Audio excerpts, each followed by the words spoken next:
Welcome to another one of my trip reports. Today, I will be flying with Jetstar on a Boeing 787 to Sydney. Today's trip report begins at the Jimbaran Bay and Beach Resort. Jimbaran is a small fishing village located just south of Denpasar Airport. The village was very charming, with a lot of friendly locals. This was my first time visiting Bali, so I am unable to provide an opinion of other locations to stay in Bali. But to be honest, I couldn't recommend a more friendly place to stay than this village. When we arrived in Bali 8 days previously, the hotel provided us with free transportation to and from the hotel, and the driver the hotel sent turned out to be the best of the best. He took us all over the island to several places, whilst recommending places to eat and explore. One thing he recommended us to try were these sugar and peanut pancakes made on the side of the road by a local, who barely spoke a word of English. If you're a first-time traveller in Bali, a point to be noted is that traffic here is a nightmare.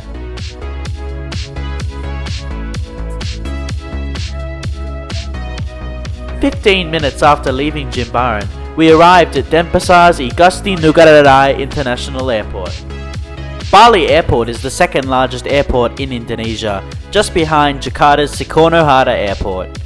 The airport operates flights with up to 41 destinations, with 8 being located in Australia.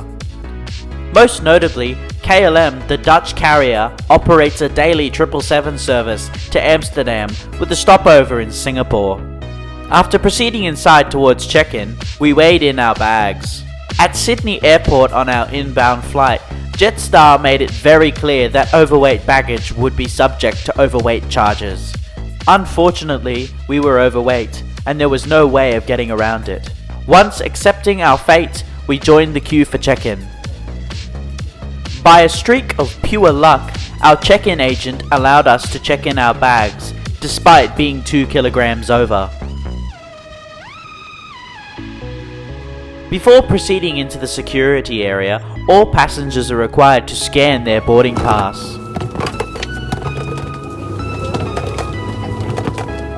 Unfortunately, due to Indonesian government regulations, I am not allowed to film inside the customs area, so I have no footage to show. Once past the red line that is no man's land, we proceeded through duty free.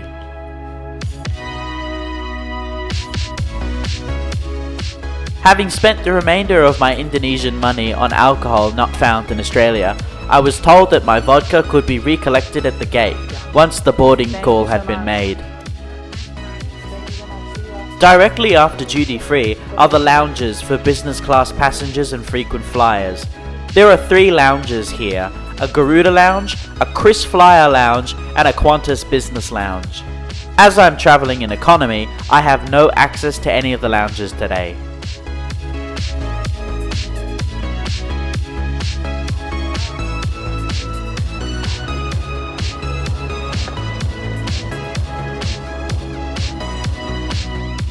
Soon, my inbound aircraft arrived. Tonight, I will be flying on board a Boeing 787-8, registered Victor Hotel, Victor Kilo, India. It was delivered brand new to Jetstar in 2015, making the aircraft 7 years old. It is powered by 2 General Electric Gen X 1 Bravo 64 Papa 2 engines. Before the boarding call was made, all passengers were instructed to join a queue for baggage inspection. My carry-on was inspected, and my contact solution, being over 100 mils, was seized, despite being only 20 mils over. Once the actual boarding call was made, we joined the queue.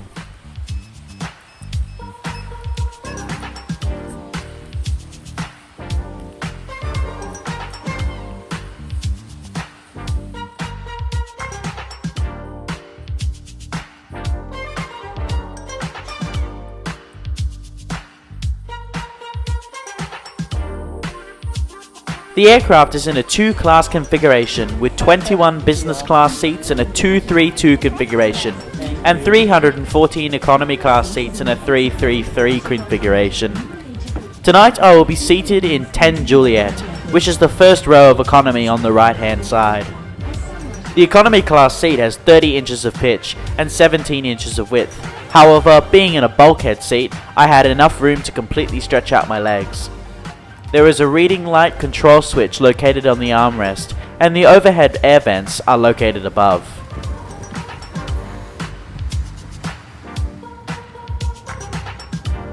Being in a bulkhead seat, the tray table is located in the armrest. It folds in half and extends.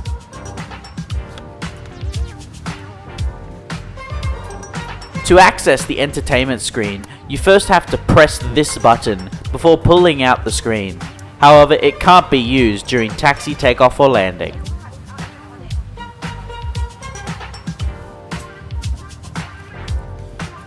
In the seat pocket are air sickness bags, menu, and a safety card. After sitting down, the crew offered all passengers headphones, which were free regardless if you had purchased any entertainment. 787 windows are unique in that there is no window blind. Instead, the windows are dimmable at the press of a button. If you didn't know, the windows have a gel inside, which when an electrical current is passed through, the gel turns dark. So the higher the current, the darker the window. We pushed back from gate 2, 25 minutes late.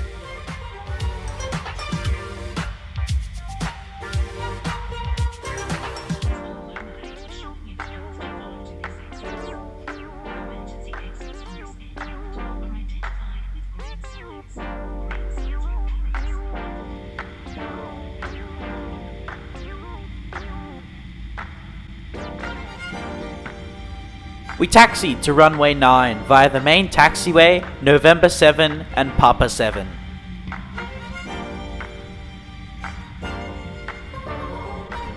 Now please enjoy this unedited takeoff footage.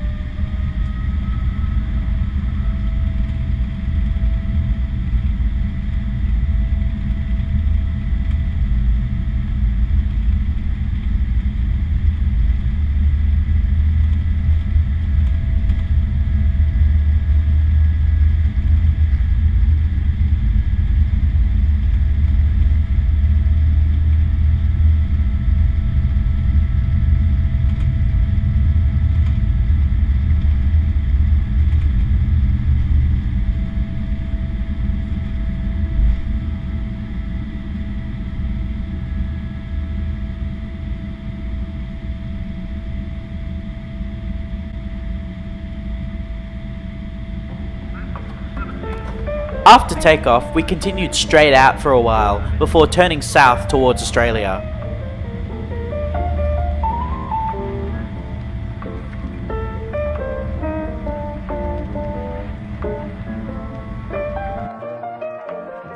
Flight time today is 5 hours and 2 minutes, covering a distance of 3,018 miles or 4,857 kilometers, cruising at 39,000 feet.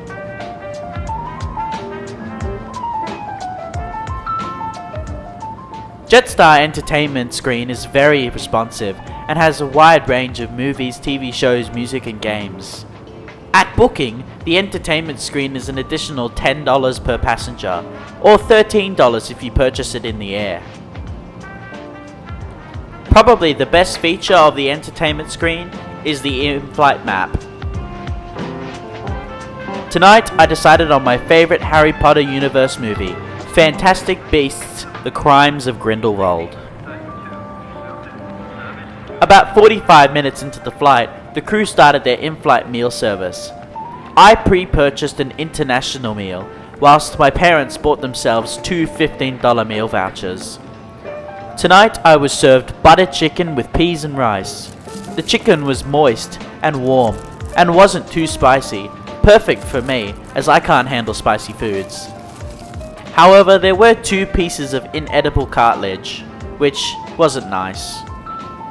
The rice was perfectly cooked, moist but not soggy.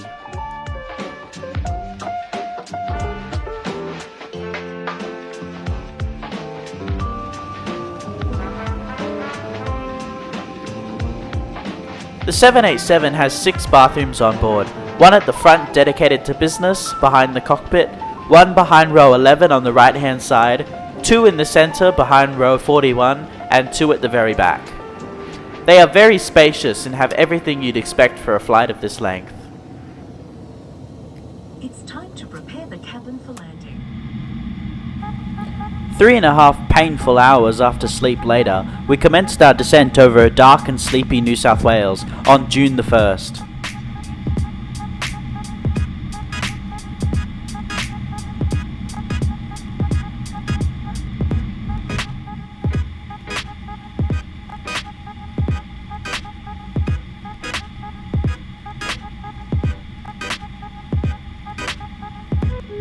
As we were establishing our final approach, I got a glimpse of the morning star in the sunrise. If you didn't know, the morning star is more commonly known as Venus.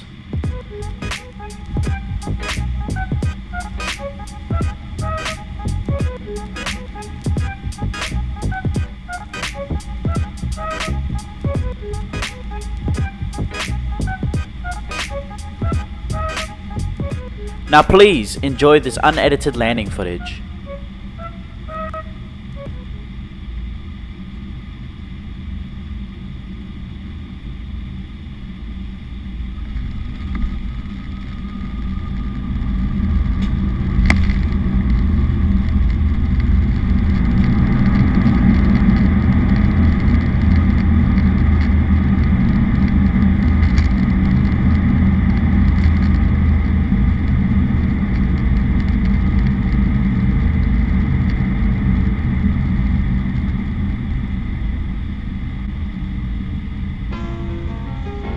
We taxied back to the international terminal via Alpha 2, Alpha, Runway 25 and Golf 1 to Gate 50.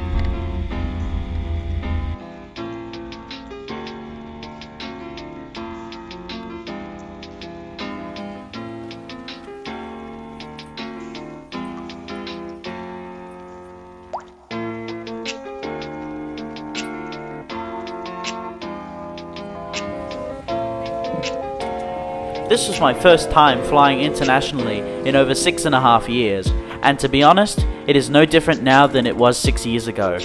The only difference is the wearing of face masks, which has since been removed.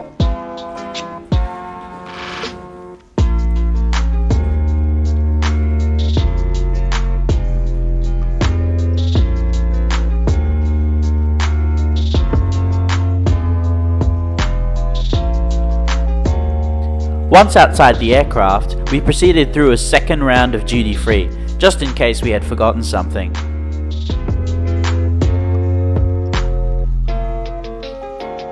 Past duty-free is the immigration area. Prior to landing, all passengers are handed an incoming passenger card, which must be filled out correctly. Failure to do so could result in a hefty fine or infringement. The immigration area was pretty confusing, as we were sent back and forth several times between 2 different zones. Having successfully re-entered the country, we proceeded to the baggage reclaim area. Afterwards is the customs area, which was super easy, as I had nothing to declare. Funnily enough, all I could think about in this area was the border security theme. Jetstar offers affordable international flights to several destinations across Oceania and Asia. That is, if you can get a return flight. However, for a flight of this length, I would avoid flying overnight in economy, as last night's sleep was terrible. All 3 of us ended up passing out the moment we got home. I hope you enjoyed this trip report. Please like, comment and subscribe if you enjoy my videos, and I hope to see you again in the next one. See you later!